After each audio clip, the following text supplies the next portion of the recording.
第二部分咧就同大家講平行線。嗱，平行線裏邊咧，一見到平行線，我哋就會諗三樣嘢噶啦。咁邊三樣嘢咧？你睇睇呢個。第一個裏邊，我係會睇咩啊 ？F 字，好似認英文字母咁。記住，總之你見到有平行線，再見到個 F 呢個咁嘅英文字母嘅字，咁我哋就會出現咗個咩啊？我哋會出現咗一個同位角 corresponding angles。記住，平行線再加多一條線，最多只能夠出現三條線。我哋後半部分見到多過三條線，我哋就好苦惱噶啦。即係話嗰條數難度會高啲啲。所以你記住一樣嘢就係咩啊？我哋只能夠有平行線再加多一條線，就形成個 F 字，見到平行線加多一條。第二個我哋要認嘅英文字係咩？就係個 Z 字，Z。咁有陣時嘅 Z 好樣衰喎，佢畫到咁嘅樣，或者咁嘅樣。所以記住你要認住 Z 咁樣就咩啊？都係三條線，一對平行線再加多條線，夾埋三條。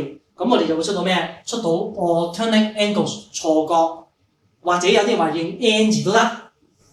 咁樣睇佢點擺啫，冇乜分別啦。總之平行線加多條線，呢個就係 OK。通常我係會用第一個用呢個先嘅，用呢個先嘅。一睇就應該容易睇得到呢個啦。F 字反而啲學生會容易睇唔到，因為幅圖好亂啊嘛，係咪？而且係容易認啲嘅。第三個英文字係咩？C 字，一個 C 字。一個 C 字裏邊又係一樣，一對平行線加多條線，形成個 C 字係咩啊？兩個加埋一齊會等於180度。呢個特別啦，係加埋一齊，咁啊係加埋一齊180度。呢三個定理裏邊個條件一樣嘅啫，都係因為有平行線，所以就有 corresponding angle。A 定 B， 我哋叫做 corresponding angles。記住後邊要 call 翻個平行線嘅名啊，邊個平行邊個？同位角。第二個，因為有平行線，所以有 x 定 y， 呢個叫 Z alternate angles。第三個，因為有平行線，所以有兩個角度，入邊嗰兩個嚟㗎，一個 C 字，入邊嗰兩個加埋會等於180度。所以有平行線諗硬㗎啦。如果你見到有平行線冇用到呢三個其中一個，你死硬，即係代表你一定錯，冇可能㗎。好，試一試example點做。第10條嗱，佢依家咧就首先俾咗一個 PUYQ 係直線啊 ，PUYQ 係直線，我要 highlight 咗俾你睇先，因為佢得一條直線，我哋 highlight 下 PUYQ 係直線。咁呢條直線裏邊，佢話啦 PQ 會平衡 ST。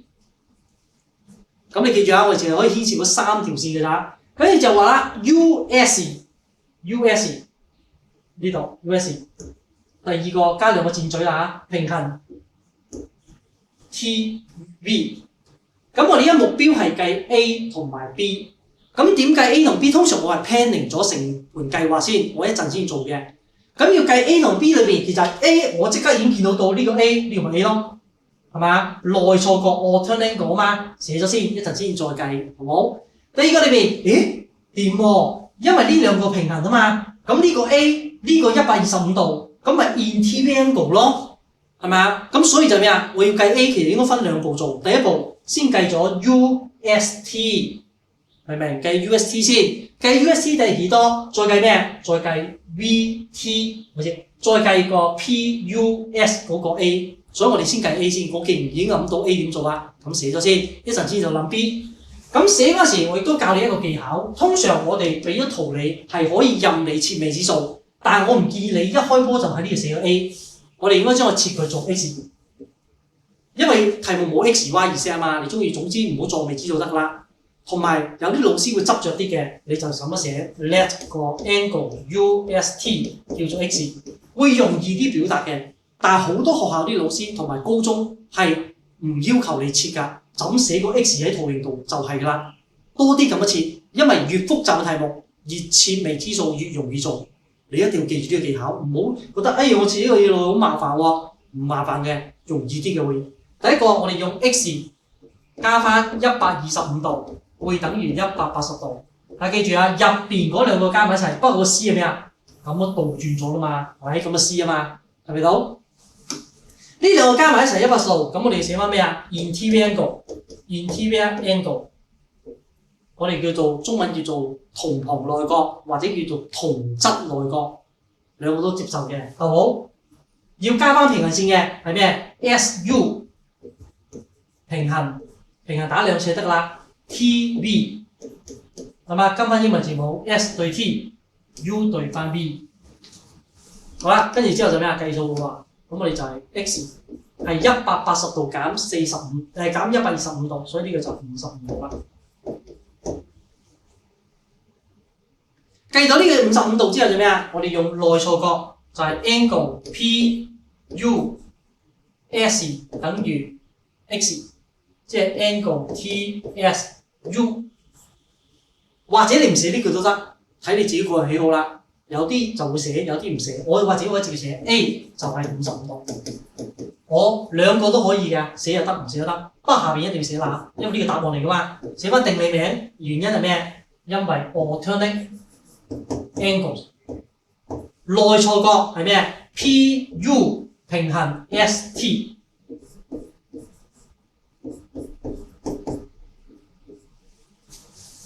一定要寫平行線啊！冇平行線又會俾人扣1分㗎。見唔見到我哋已經用咗兩個定理喎，一個 C 字，一個 Z 字，係咪？你望翻上面，呢個 C Z 字 alternate angles 係嘛？Z 字。第二個 C 字，不過頭先個 C 字倒轉咗，呢個 C 字 interior angles 同旁內角。好，繼續去做完咗之後咧，我個 B 未計係咪？B 裏邊咧就係要睇睇究竟我哋個 B 又同邊個有關係啦。咁咧我哋學個定理裏邊咧，喺呢個裏邊咧好似唔係好夠用，因為咧我一計唔到 B 啊 ，B 同邊個有關係，我係揾唔到，真係揾唔到。咁揾唔到點算咧？因為你好多平行線，嗱平行線就係牽涉咗3個嘢嘅啫，咁啊就係牽涉咗3條線我咁講。而 B 呢個太麻煩啦，咁你要加線，係嘛？咁究竟加邊條線會最方便你咧？有2種加法，咁啊2種加法我都俾建議你，係嘛？第一種加法我係最中意嘅，我會將呢個 B 角，我會加你記住，我會第一條加平行線嚟嘅，加邊個？加同 ST 平衡嗰條，呢條唔使加咁長嘅，咁呢個得㗎啦。我就會將呢個 B 角劈開咗兩忽，俾2個未知數佢，一個叫做 M， 另一個叫做 N。當你發覺你學過嘅所有定理冇啊，我哋冇新定理學㗎啦，真係冇啦，後邊部都冇㗎啦。去到中二先開始會有其他新定理學。咁冇嘅情況下，你要用嘅情況下，我哋點算？要加線。咁加邊條數？就係加呢條平行線。ST 平衡咩？我哋用翻 A 啦，好冇？有 A、B、C、D 我未用過。ST 會平衡 A、B， 一陣教你點寫啊。加咗之後，我哋目標會計咩啊？計 M 計到㗎啦。呢個 M 同呢個125度會夾埋180度，呢個第一個。第二個裏邊點樣先計到我哋個咩？計到我哋個 N 咧，呢度有個倒轉咗 F、A、V、Y、X 同埋 U， 呢個有個 F 字，有啲嘢識少少睇 F 呢個字，見到呢個 N 同呢個55度會相等，所以呢條點解俾你做揀俾你做就係咩啊？一條教晒你3個定理要識嘅，不過就多咗一個 skill 就係加平行線。係嘛？所以之後咩啊？一條數教晒你所有要識嘅嘢喺度啦，加平行線啦，同埋咩？同埋 F corresponding angle、alternate angle、Z、C 係 interior angle。好啦，咁我哋今次就加呢條線先，一陣先講可以加另一條線。但係加另一條線通常我唔係中意嘅，就係因為冇一個特定嘅做法。咁樣會做咧就咩啊？對學生嚟講唔係幾好，好容易混淆。可能你試下 add a line。B 我哋叫 add a line， 加一條線，嗰條線叫咩？叫 AV 咯，係咪？叫叫 A，B， 我特登去到 B 就停㗎啦，我唔特登唔延長佢嘅。咁咧最重要一樣嘢就係咩啊？我哋叫 such that。such that 係咩咧 ？A，B 會平衡 U、Y， 亦都會平衡 ST。放心啦，本身佢哋平衡㗎嘛，係咪？呢度本身平衡，我加多條平衡線，咁嗰啲3條平衡咯。好啦，咁呢個中文係點寫咧？就係加一條線叫做 叫做 AB。OK， 加一條線叫 AB， 使得嗱 such that 中文叫做使得，成日都用啊，佢數學成日都用嘅呢個字，使得咩？使得呢3條線平衡啦。係咪？之後我加咗條線，原來可以令到3條線平衡。嗱，本身佢嗰2條平衡㗎。好，跟住我點做？第一步計咩啦？記住寫個 M 落去就得㗎啦。或者你咁樣切啦，切 let 個 angle AVT 等於 M angle AVY 叫做 N。你中意可以切咗佢，唔中意切都得。M 加125度等於180度，差唔多做完啦。M 加125度等於180度，呢個都一樣。Interior angle 同旁內角 AB 平衡 ST， 要加平衡先至俾分㗎。所以 M 係等於55度，頭先都計過類似㗎啦。180度減125度。第二個就咩啊？就係 F 字corresponding angle， 呢個係55度都係，係嘛？55度。AVX 同埋 UYX angle AVX 等於 angle AVX 同埋 UYX。呢兩個相等原因就係咩啊？就係 corresponding angle UY 平衡 AB。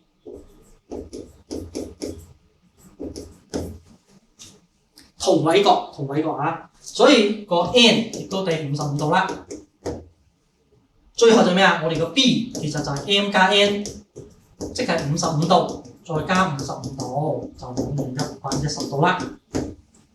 呢條正啊！一條數考晒你所有要識嘅嘢，就係加平衡線啦，再叫咩啊？再識得 corresponding angle、interior angle 同埋alternate angle。總之3個 angle 都過齊㗎啦。好，我哋再嚟睇睇。頭先我教你第2個方法就係咩啊？加到佢出其他圖形。加到佢其他圖形就係咩咧？你可以咁樣做，你可以將呢度延長佢出3個形。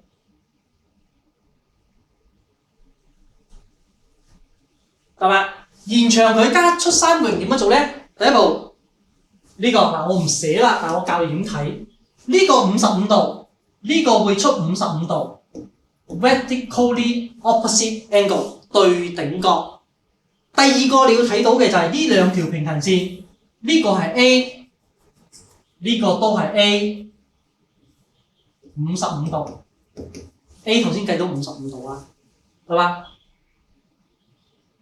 ？A 係55度啊。如果呢個我哋咩啊？我哋叫F 字 corresponding angle 呢個係呢個 corresponding angle 呢個 F 字比較樣衰啲啊 TQP 同埋 SUP。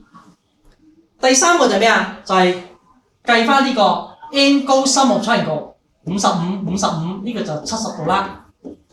angle sum of triangle 3個兩個和，最尾再咩？再計到個 B。70度加110度，咪第110度啊 ！adjacent angle and straight line， 係嘛？呢個就係咩啊？延長條線。OK， 延長條線可以教你咁寫，我哋通常會咁寫嘅。鋪雕就係咩啊？延長。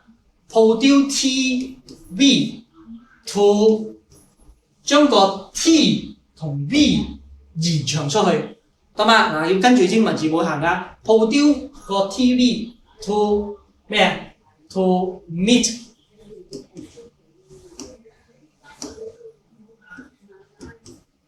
個 py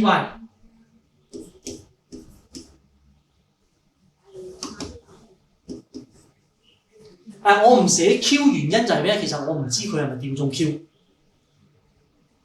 係嘛？我唔知掂中係咪掂中 Q， 所以你搣佢嗰點叫咩？叫 B 啦，可能 B 喺度咁啦，係嘛？即係鋪延長個 TV 去同咩啊？同個 PY 相遇 ，meet 嘅意思係相遇，相遇喺邊度？at B， 即係大家喺 B 度相遇啦，咁樣嘅意思。不過我覺得呢個係冇咁好用嘅。所以我要用翻頭先個方法加平行線係最好用嘅。一陣好多後邊嘅題目，我哋都會教你用 skill 就係咩啊？加平行線。好，繼續。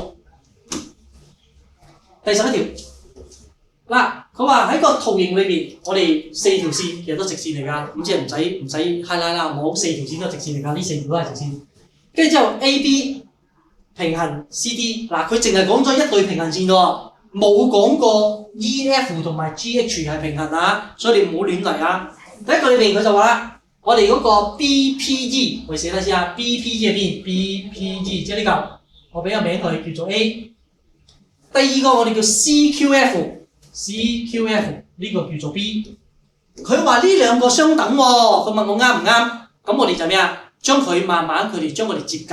點樣慢慢接近咧？首先我哋 A 發過去，因為呢個平衡，點樣平衡線？所以呢個會 A。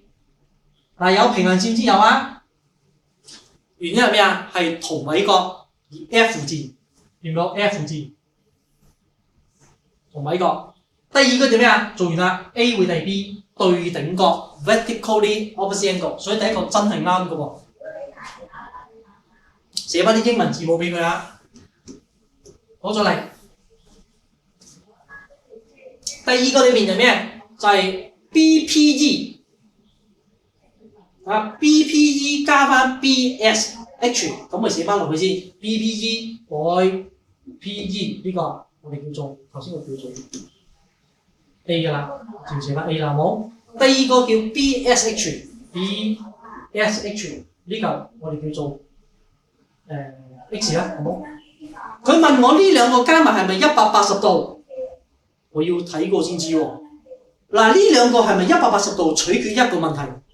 就係 PQ 是否平衡 SR 呢個問號嚟㗎，我唔知係咪啊？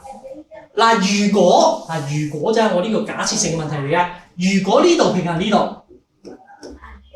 如果呢兩個平衡，咁係咪就係呢個 X 呢個就 X 啊？係咪個 F 字？你望下，係咪 corresponding angles？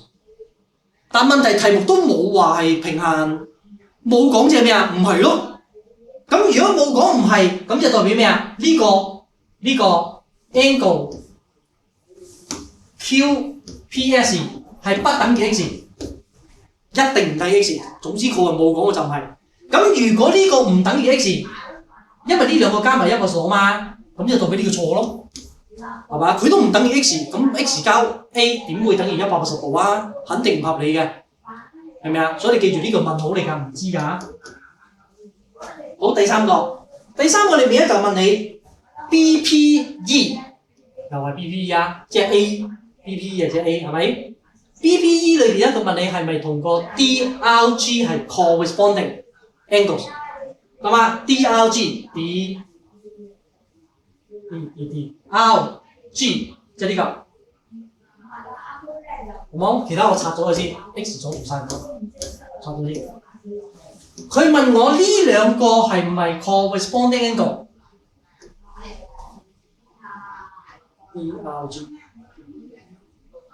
係啦。咁呢兩個係咪 corresponding angle 咧？係咁樣嘅。首先呢兩個平衡啊嘛，咁即係呢度係 F 字嘅啦喎，係咪？咁呢個我叫做 Y 啦，好冇？咁即係呢個叫 Y 啦。corresponding angle 啊嘛，係咪？跟住就咩啊？呢個 Y 同呢個 A 會唔會相等？同頭先嘅問題一樣。PQ 同埋你話 EF 同埋 GH， 佢都冇講過平行線，冇講過平行線就唔可以係 corresponding angle， 所以呢個都係錯。所以成條數裏邊，如果我題目俾埋你 EF 平衡 GH， 所以就代表 yes。如果唔係平行線，代表 no， 所以呢個係 no， 所以答案就係 1A。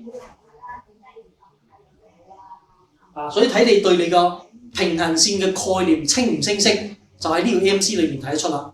嗱，呢個主要考慮 corresponding angle 啦。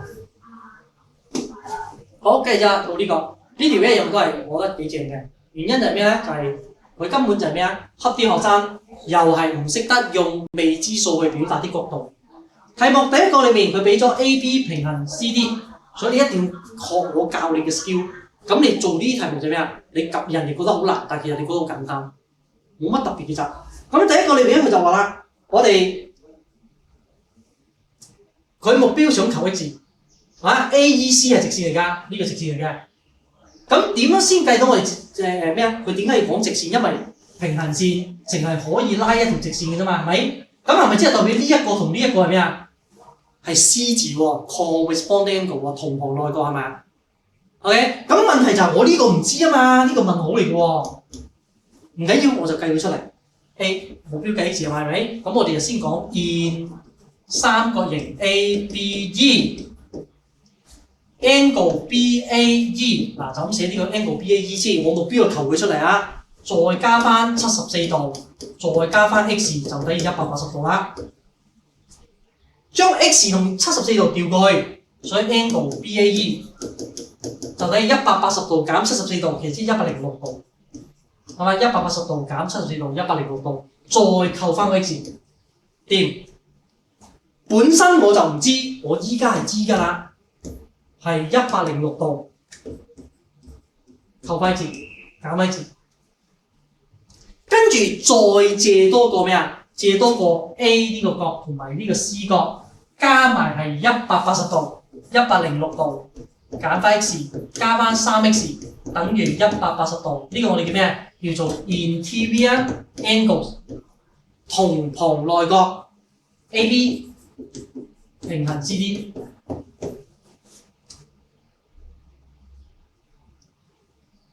記住一定要寫平衡線啊，同旁內角啊，唔好寫下平衡線。106度減 x 加3x 即係加 2x 啦，所以變咗做106度加 2x 等於180度。將個106度調過去，所以 2x 等於74度。108度除翻，唔係減翻106度啊，除174度，除翻2，所以 x 等於37度。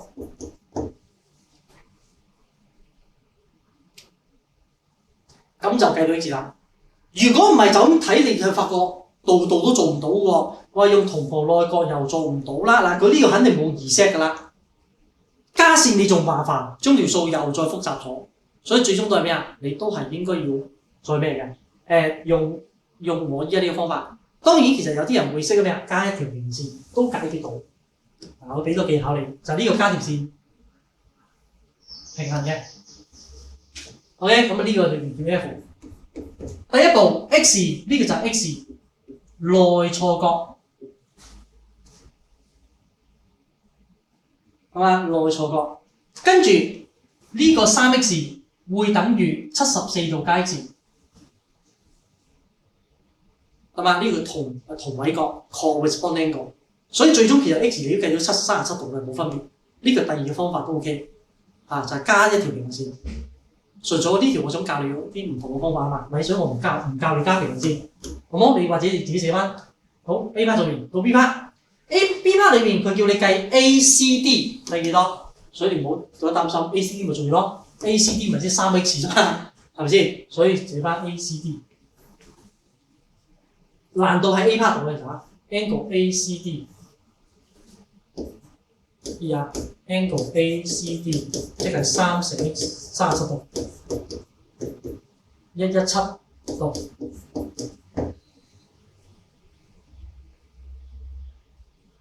A part 有啲難度啊，好繼續。第13，我幾中意呢個啊，呢個又係啲學生 keep 住咗嘅嘢嚟㗎。嗱，佢俾咗2 pair 平衡線你，呢度平衡第一 pair， 第二 pair 平衡喺呢度。目標我哋淨係計 x 啫，咁目標計 x 我哋一樣，我哋盡量將我哋咩啊？將我哋知嘅嘢寫落去。咁咧，其實呢個裏邊咧，我係會加線嘅。咁加邊條會好啲咧？其實第一條我會試嘅，係嘛？試邊條？試呢條，延長佢。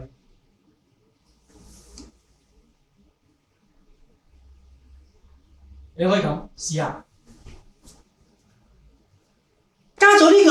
邊唔知做唔做到㗎，係嘛？咁呢個裏邊因為呢個平衡，所以呢個54度，呢個冇54度啊。嗱，何謂 F 字啊？所以有陣時話點解話你睇唔到原因就幅圖太複雜。呢個 F 字，呢個平衡，所以呢個54度嚟㗎嘛。係54度、64度，咁我咪計得到呢個咯，係咪？180度減54度減64度，最後計到啦。呢個同 X 咪一樣咯，因為佢係咩啊 ？alternate angle 嘛。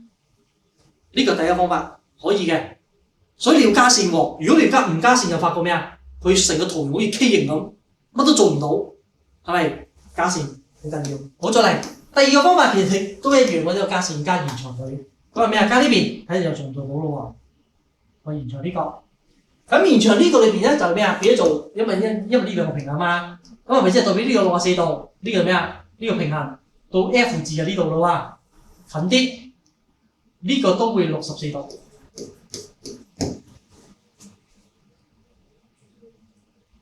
咁因為呢個64度、54度，亦都一樣計得到呢個係180度減54度減64度，減100即係等於62度啦。咁62度再用2Z alternate angle都係 X 計到62度，冇分別。原來兩個方法一樣嘅，咁就咩啊？你咪延長條線咯。OK， 我又教你寫一次有冇？用延長條線嘅方法，今次就真係延長呢個啦。嗰個點叫做 F， 係咯喎，我哋做一次咯喎。鋪雕延長個咩咧 ？BC to meet 個 AE F， 延長個 BC 同個 AE 相遇在 F 點，得嘛？在 F 點個點就 F 啦。OK， 一定要俾 F 佢。你延長你唔使講平行線㗎啦，本身已經平衡㗎啦。咁啊，第一個裏邊就係咩啊？就係 angle BFA 會等於64度。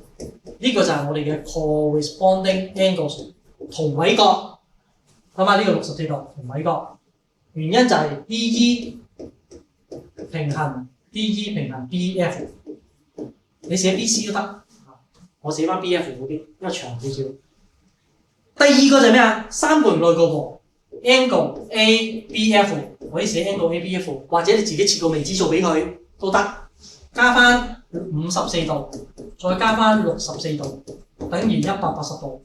呢個係三角形 angle 三角三角形。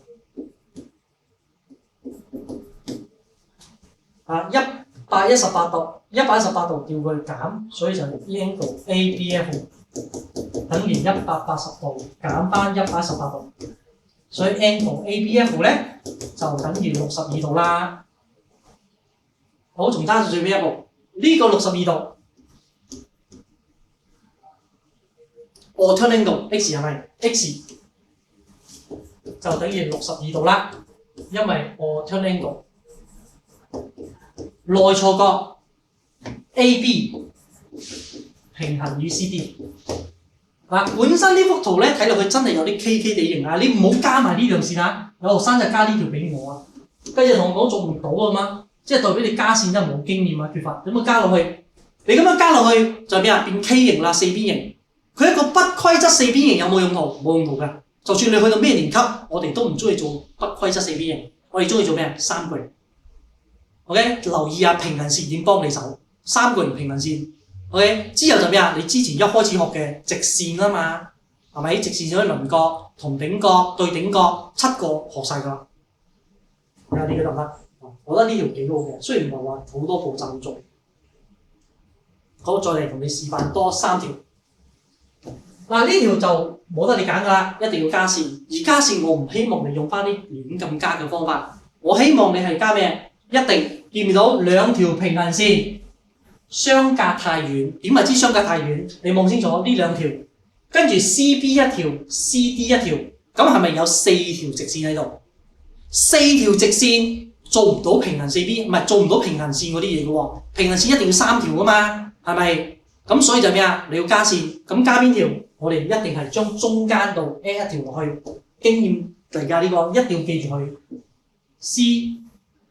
CF。乜個圖就得㗎啦。align CF， 咩叫 CF？align CF。有人問我可唔可以加其他線？得㗎，你記住呢個係最好嘅方法，所以我建議你加呢個方法，唔好用其他方法做。加條線叫 CF，such that 使得 AB 係會平衡 CF。你中意可以寫埋 ED， 因為一樣㗎啦，因為本身佢兩個平衡㗎嘛，係咪？跟住之後，我哋今次就唔寫設咩角啦，寫啲未知數俾佢。我哋目標係計 BCD， 所以我哋設兩個未知數去，設呢個叫 A， 設呢個叫 B。目標係計 A 同 B， 不過計 A 同 B 之前，我會計埋呢個叫做 X。嗱，目標計 A 同 B 啊，最終加埋一齊。第一步先計咗 B 先啦 ，B 係會等於40度。alternate angles。嗱，有啲老師執着嘅，你自己設翻下，所以你唔好問我究竟幾時要寫設，幾時唔使設，呢個係你老師嘅要求，唔係我要求。咁啊，出邊公開試嘅要求都唔使寫設㗎，就咁寫未知數得啦。alternate angles。EF、ED 會平衡 CF， 呢個就計到 B 等於40度。第二個我要先計 X 加翻225度等於360度。Angles at a point 同頂角 ，OK， 一點裏邊有晒所有角㗎啦。跟住將佢調過去 ，X 係等於135度。260度減225度，135度。計到 X 之後，用 C 字 AX 呢個位係咪就係 X 加翻 A 等於180度。C 字係 interior angles AB 平衡 CF， 唔係 AB 平衡 FC。我哋執着少少啊，跟翻佢個英文字母 A、B、C、F、C， 所以就咩啊？X 135度啊嘛，係咪？咁就 A 等於180度減135度咯，所以就 A 就等於45度啦。未做完啦，因為我哋目標係計咩？睇清楚題目，所以唔會似啲小學生，我成日提醒佢㗎。你成日都話自己識做，但係你要攞唔滿分，人哋題目問緊。BCD 啊嘛，你都未答人哋 BCD， 你點可以停咧？係咪？所以睇清楚題目，回應個問題先。Angle BCD 就係等於45度，再加翻 B 就40度，即係咩啊？等於85度。睇翻85度。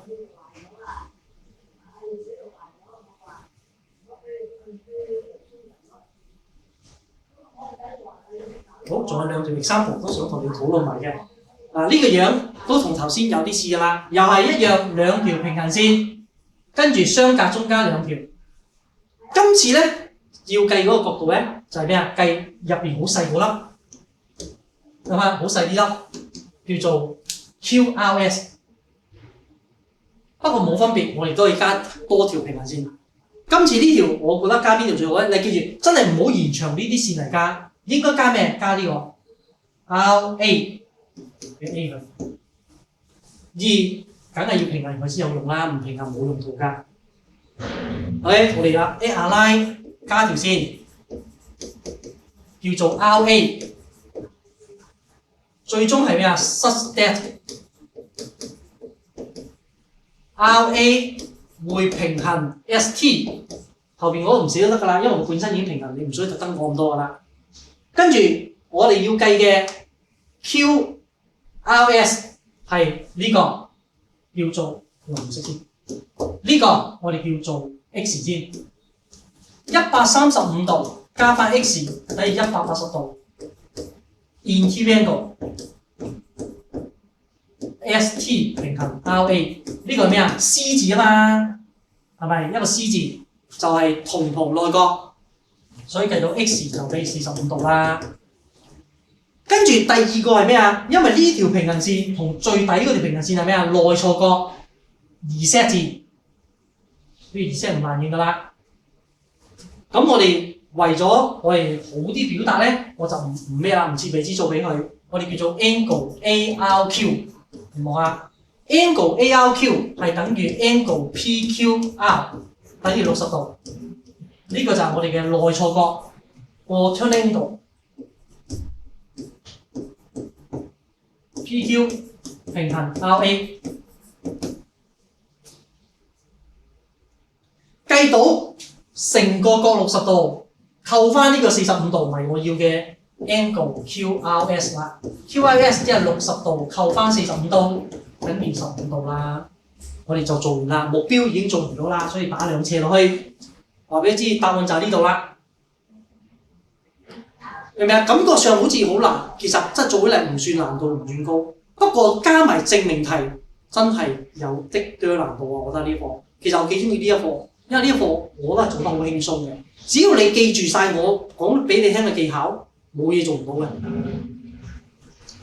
好，我哋再嚟16，嗱呢條正，將呢條做結尾，因為呢條裏邊咧就係、有啲似 DSE 題目啦，又係叫你見到 B、C、D、E 穿埋一齊變成一條線式。咁我哋就係用翻我哋所諗嘅嘢就係咩啊？就係、我知道啲乜我就寫一次。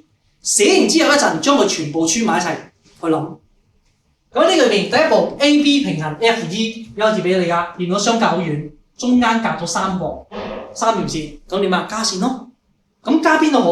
我就比較中意加Z樣嘅。第一個係加呢個，第二個應該加呢個。我唔係好中意出其他嘢啊。跟住。俾我斬開嘅角度唔緊要，我將佢劈開做上面叫做 D1，你考慮㗎，叫做呢個難做啊，因為 DSE 題嚟嘅，冇可能唔難做，係咪？所以一啲老師有啲變態啊，成日都將啲 DSE 題目，覺得中一學生識做㗎咯應該，但係冇可能識做應該，我覺得就唔識做。不過如果你識做真係，我覺得你會好。D2，跟住呢兩個劈開咗，呢個叫做 C1，呢個叫 C2。我哋依家將我哋所知嘅嘢寫落去就得啦，唔使諗其他嘢。第一個 E 係第 D1，Z 平衡嚟㗎，Z alternate angle 唔加平衡線冇㗎 ，E 係 D1。第二個 D2係等於 C1。第三個 C2係加 B 等於180度。用咗兩個內錯角 ，E 等於 D1，D2 等於 C1，C2 加 B 等於180度，同行內角。咁跟住之後，佢依家就想問我呢堆嘢加埋係咪呢啲咁嘅嘢？咁就係咩？你要將佢拆開做 D1 同 C1，即係呢個 C 同 D 你要拆開佢。咁加埋係咪呢個？所以我話呢條難度真係好高。你諗下，我依家就咁寫咗呢堆嘢之後，其實你有啲乜嘢證據可以證明到我想要嘅嘢咧？係嘛？好難咯。OK， 咁我哋點樣做咧？因為 C1 加 C2， 我哋一路就住呢個嚟做㗎啦。你見到全部都180度，係咪？所以我哋就話呢個 C 係等於 C1 加 C2 啊嘛，係咪？咁係咪即係代表 C2係等於 C 減 C1？而呢個 C1咧又等於 D2 喎，咁即係我可以變咗做減 D2 嘅喎，係嘛？咁 D2 加 D1 又等於咩啊？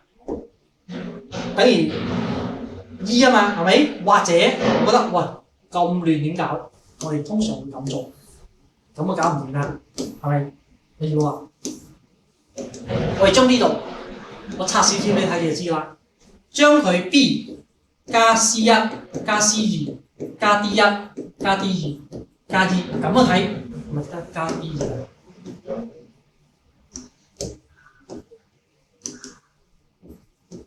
咁樣睇，加埋一齊會唔會第180度？呢個肯定錯七彩。你望下，我本身 B 加 C2 呢兩個加埋一齊就已經180度啦。咁其他嗰啲咩啊？廢咗啊？係咪完全唔合理嘅？咁所以第一個必錯。第二個 B 加 C1 加 C2 減 D 啊嘛，係咪即係減 D1 減 D2？記住有兩個都減啊，減 D 即係減 D1 減 D2，跟住之後再減 E， 又睇得唔得咯喎？一個我哋嘅，因為呢兩個相等啊 ，D2 同 C1 相等，所以 D2 同 C1 約咗，因為你加同減咪約咗。第二個裏面 D2 咪 D1 同 E 又約咗，唔係 D1 同 E 一樣，呢兩個但係約唔走，差啲啲嘅咋，應該呢個變咗加 E 就做唔啦。所以呢個邊我已經大約知道確實做咩啊，就應該答案應該係 C 嚟嘅。我做一次 C 俾你睇，逐條試出嚟㗎，真係逐條試出嚟。就算 DSE 學生都係要咁試，不過佢試得比你快。呢個裏面呢個唔啱㗎，因為呢個同呢個減啊嘛，係咪 ？B 加 C2 就已經180度啦，但係減 D1 減 D2， 我可以話俾你知呢一個應該細過180度，冇可能係等於180度，係細過。所以咩啊？第二個都錯，答案係 C 嚟㗎。我試咗 C 俾你睇，你就知道講乜啦。你要將佢斬開啊 C， 呢個裏邊 B 加 C，B 係要寫 C 係變咗做 C1 加 C2 減 D1 減 D2 加 D， 跟住 D2 等於 C1， 即係話加 C1 減 D2 冇咗㗎啦，所以我抄靚啲俾你睇 ，B 加 C2 加翻 C1 減 D2， 一陣呢度冇咗。呢度會出零，再嚟將個加調前去，加 E 減 D1， 呢度一樣都係零，所以呢個係180度，係啱嘅。你借咗呢兩嚿，再加埋最尾結果，就係、是、好多嘢約咗，最終答案係 C。你話啲老師係咪走火入魔？我就真係覺得佢走火入魔嘅。一個中一學生係咪真係有人 handle 到？不過為咗咩啊？為咗唔想，因為你好多名校嘅學生唔想你攞滿分或者攞太高分，咁就咩啊？俾啲難啲你。不過你唔好覺得係啲咩特別，你當係一個挑戰，當係挑戰自己，幫自己進步多啲。咁樣嘅心態去學數學咧，或者學任何一科，你都會比人哋更叻。明先？有啲人覺得，打擊我好辛苦，唔想讀，讀得唔好，唔想學。咁樣個心態咧，其實你學乜嘢科，或者你未來都會咩啊？好容易就去到盡頭啊！所以你記住，仲有教多你一個字，我哋叫做 angle bisector。而呢個字裏邊，其實我覺得應該都係唔應該喺中一度出現嘅。咁咧，既然有啲練習有出現，所以我教一教你 angle bisector 中文叫做角平分線。我呢度講埋角平分線。係一個名嚟嘅，呢個名幾時會出現？喺中三會出現 angle bisector， 係嘛？咁當然佢一個名，我教識咗你，可能你真係識嘅，係咪？我都教一教你。例如話我有個咩咧？有個角度，呢叫 A， 呢叫 B， 呢叫 C。跟住之後咧，我哋有一條線叫做 D， 又叫 BD。